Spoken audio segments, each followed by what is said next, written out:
Hey everyone, welcome back to Crypto Cash. Thank you so much for joining me here. Happy Monday to you, of course. Unfortunately, a nice little red day there. Kind of expected, but kind of not. It's an interesting, funny phenomenon here that occurs with Bitcoin. Anytime it gives you really, really good signals to want to go one direction, it'll flip the script and turn it right around for you. So just be patient and be careful. Obviously, this is just a good opportunity to be able to get in at a better price point. So hopefully your dollar cost averaging, we can talk about that here today. But for the most part, what we wanted to address is a few things on high block capital, of course, specifically open interest and liquidation data. We're also going to take a quick look at the futures here with CME gaps that just got filled, as well as, of course, Bitcoin dominance and a few other factors I think that are important to recognize too. So be sure to stick around the whole thing, obviously, and watch all the way through because there is important information here. Some bigger picture stuff we really need to acknowledge that's changed a little bit, but still very good. Okay. All right, so if you're new to the channel, cryptocash.tech is a site, link down below if you want to become a better trader. Look forward to working with you. Of course, we've got some really awesome opportunities with our day trade signals coming through. They're very consistent, and that's going to be available later in the week. So when it comes to high block capital data, this is basically the back end stuff, level 2 stuff we cannot see. What we're looking at here, and this is the very first time we've seen this in quite some time, there are more bids than asks. In other words, more people are trying to buy than sell right now. Okay, so that's a very, very good sign. That does show that the fear and greed index being high right now, we're not like super scared. People feel like this is a good price point at 28,000 to 28,500. Okay, so that's a good sign there overall. We can also see open interest is still high. I wouldn't say it's magnificent, but it's not dropping, if you will, whereas the price is coming down. So people are still interested in buying. It's a good sign as well. That should reaffirm the fact that we have a support range at the 28,000 mark.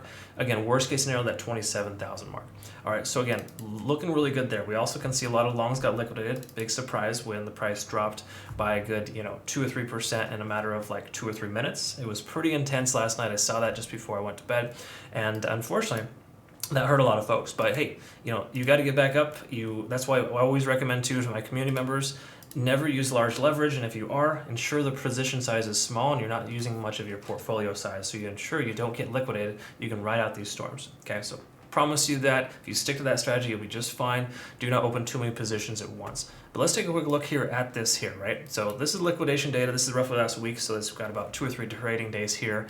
And we can see over the weekend, it was pretty stagnant. Okay, then it peaked up yesterday morning to just go about 29,993 or something, just shy of 30,000. And then of course we got 30,350 right here at this level. So that is the most amount of liquidations or just in general open positions that were either closed or effectively triggered, which likely weren't triggered because it's above the price point, right? So simply put, people had a lot of spots opening at that level, probably the shorts with some stop losses in place, and then we can also see a lot of liquidation here at 20,600. So that was a pretty strong price point there. That first candle wick got a lot of folks, but for the most part, there's a lot of open interest at 26.5 and 27 even. Okay, so that kind of tells us a lot about where other people are positioning their stop losses, and essentially just kind of considering potential loss or just switching their longs to shorts, etc. But if we take a look here at open interest, we can see the most amount of open interest right now is presently at the 28,600 mark. Okay, so anyone in that position to say a long, they're underwater. That's 20,600, by the way, is roughly where the price consolidated last night before it started to slowly taper off this morning. Let's see where the longs are at. Longs are hedged at 28,600, exactly as expected. And then as far as shorts are concerned, they're in the green. They're right at about 28.5. Okay, so this really just tells us that shorts are kind of calling the shots right now, and the price action is moving kind of the way that we expected it to. This head and shoulders pattern is potentially going to fulfill itself. In fact, let's take a quick look at that here. You can see it on a better time frame. We are looking at this guy right here. So again, it's not necessarily 100%, but it's still looking like it wants to come through. And I've been talking about this for a little while. Now, even though last night things were looking very, very bullish, and we'll talk about that here in just a minute as to why that is, and it's still probably the case. But generally speaking, we can see this strong sell-off here occurring. It's likely in light of some Fed meeting later this week, or the Fed meeting rather, and with that inflation on the horizon, it's oftentimes very consistent for the price action to drop leading into that. So regardless of how strong of a momentum we had yesterday, that's all kind of nullified at this point with the price action pulling back. But the bottom line is we have this head and shoulders type of pattern that could very well continue to come down to the 25,300 mark. Okay, so there's a possibility of that happening. Now again, is that a guarantee? No. This could turn itself around tomorrow, but generally speaking, leading into the Fed meeting this week, this makes perfect sense as to why this is happening. Okay, so let's jump into big picture stuff here really quick. And roll with me here. We'll see exactly what I'm talking about with a few things that are important to recognize. So first of all, we got our futures here. There is a gap that hasn't been filled yet. That's at the 20,000 mark. I think we're a long ways from that. May never fill that. It's not a guarantee you're going to get filled. But for the most part, there's a kind of a gravity that kind of pulls the price action towards that sometimes. And we could see that being a possibility. Let's go ahead and zoom in a little bit here. Sorry for the squeeze. There we go. I want to show you this here because this is important to recognize. We had some CME gaps from late last week or middle of last week on Wednesday, and these two guys have gotten filled officially. Okay, so we're going to mark that as green, and we're going to kind of move on, but just recognize the fact that those just got filled, and that's kind of a good sign in a sense. It shows that we don't have any major gaps in the relative recent past to get filled now, and there's a potential bouncing point from here. Now, does the price bounce as soon as the gaps get filled? Not always, no. But for the most part, you will see consistency in which the price action gets filled and the price turns itself around. Okay, now these were small gaps. There was nothing major about that. But it is still something that could effectively help us in the long run. And also taking a look here at Bitcoin dominance. This is a positive sign, as strange as it is to say.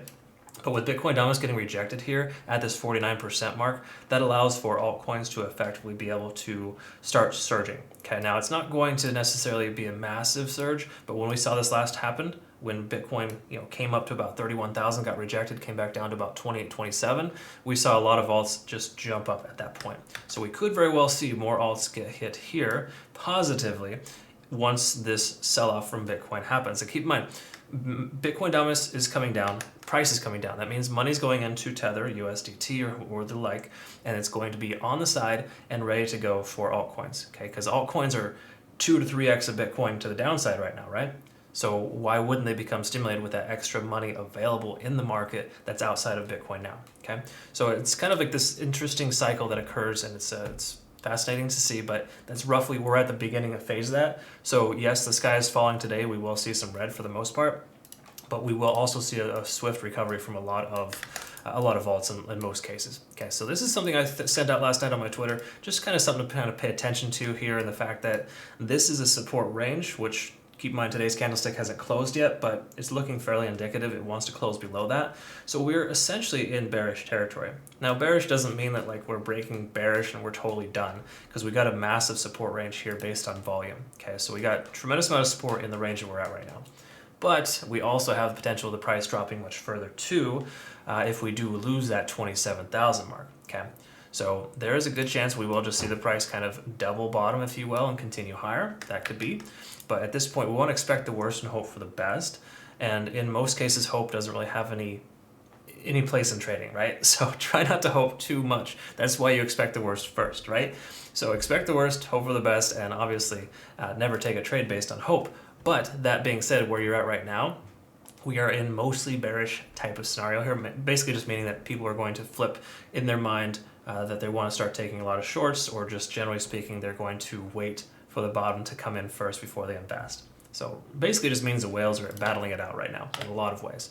All right, so let's go ahead and go to the standard normal stuff here, and let's just go ahead and jump right into the monthly. In fact, let's take a quick look here. This is a better chart for this, because if we take a look at the monthly, we can see stochastics coming up. Of course, that's fairly standard for the circumstances. But RSI at 50, this is a little concern for me, but also not super concerning, because there is a good chance that we could bounce off that level. So with us being above 50 on the RSI, that's still positive, but there's a chance that we could break below that, and that could change things completely. So there is a possibility this could be a red month, but once again, we have a MACD convergence on the horizon. And again, with the MACD, keep this in mind. I get this question a lot. You don't just take a trade based on one thing. Now, when we looked at this yesterday, the MACD on the daily was looking like it ready to converge, and instead it just rejected off that level. This could happen the same way on the monthly too. So it's not get too far ahead of ourselves, but it is definitely something to pay attention to. This is still more of a positive sign than a negative sign, but it really depends on how the next couple of months will close, right? So let's go ahead and just jump right into the daily here and kind of wrap things up here. So when it comes to the daily, what we can see here, of course, let's go ahead and get our fibs back up here. kind of see where we're at. We are testing that support level at 0.618. So 28,100 is a decent potential for a bouncing point here. Okay, so let's go ahead and zoom in a little bit more so you can see that. But 28.1 is essentially the point in which we could see the price action recover. Now, also concurrently keep this in mind, this is just coincidence, but also something I've been mentioning before. We do have this ascending type of trend potential with the 50-day simple moving average. It's a common trend setter and a trend holder, if you will. So if we can close at this level right now or higher, we could still be in good shape to see this come upwards. Keep in mind, that would still give us higher lows, as weird as it sounds, and then potentially higher highs from there. All right, so we're not out of the woods yet, but I do think it's important to hold the 28,000 mark, or at the very least, close somewhere in that range or higher, and we should be in moderately decent shape. Okay, take a look at some other things as well here. Here's that MACD divergence, or instant reversal, because it was literally like this, holding it in place, and then of course that massive sell-off comes in to reject. So again, never take a trade based on that, but that is absolutely a sign that you want to watch out for. So once the price does converge, then it's usually a good bullish sign. Okay, so we'll pay attention to that. That could still converge over the next couple of days, but it's less likely at this point. We're also potentially below 50 on the RSI. This is a slightly concerning sign here. I do not love this. Again, candlestick hasn't closed yet, but there's a good distinct probability that we're going to be down there at that level. But we can see the money flow is still high, which is good because volume really makes a big difference. So if we can get a lot of volume out of today, we should be in good shape to be able to hold the price action in place. So if this volume continues to come up and kicks above this moving average, I think we might be able to hold the price action at 28.1 and continue higher, because again, that's a key Fibonacci retracement level plus 50-day simple moving average. Okay, so we got some positive stuff there as well to the upside, but there's no doubt that this is like mostly conflicting information and it's not great. There is absolutely more potential for the price to continue further down. Looks like it's just getting started here. We're at a 5 on TD sequential. We could literally come down to a 9, so the price action could keep coming. Just keep in mind, it's pretty common, very standard right now for the price to do what it's doing because of the Fed meeting on the horizon. But there's a great chance that if the news is positive, we're going to see an instant recovery and the price action is going to reset to the upside again. Okay, so keep in mind, right now, just a good buying opportunity to be able to add to your position. I was able to get filled at 28,000, and it's really just nice to be able to continue to add to your position as these price points come down. Okay, so try to think about big picture here and the fact that there's a good chance this should be able to hold, but we want to expect it not to first, right? Again, a good trader will understand the difference there and make sure that you're not just sitting there kind of hoping for the best case scenario, because again, hope has no place here. There is no hope here. All right, so moving on here, we can see stochastic is extremely low. There's a great chance that we could see recovery based on that. RSI is coming closer to 30 as well. So the 4 hours looking good in a sense of a potential recovery, but the MACD is still completely diverging. So the momentum is obviously on the bearish side. Okay, so for the most part, when we see stochastic get this low, there is a common bouncing point, but it can take a little while. Okay, so I wouldn't expect it to just bounce and recover here. I do feel like this could be the first of a couple of waves, but again, we want to probably wait a good 20 hours before we consider taking a trade, because of the fact that we're at a 5 on TD sequential. We got at least 16 to 20 hours before this continuation could continue, right? And then furthermore, of course, if it does, we'll be able to add to our position at a lower price point. But if it doesn't, at the bright side, we'll be in a better position overall and have a potentially better position size too, right? So when it comes to the 1 hour, let's go ahead and wrap this up here. Sorry, I'm getting a little wordy here today. With the 1 hour, we can see that we came down to a 9 here. We got overextended to a 9. Price goes sideways, consolidates, we lost that support there. So now we have basically the 28,100 to rely on as far as that 0.618 Fibonacci retracement level and the 50-day SMA. So if those two things do not hold, then we pretty much just kind of have a different conversation here today.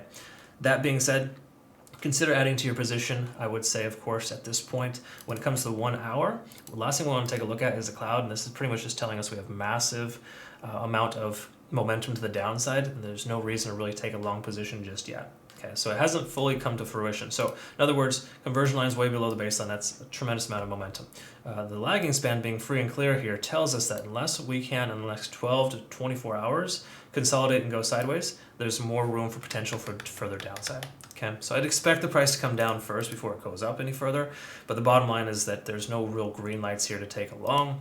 That would be the hope and a prayer. So if you're going to add to your position, that's fine. Different story altogether. Long-term hold. okay?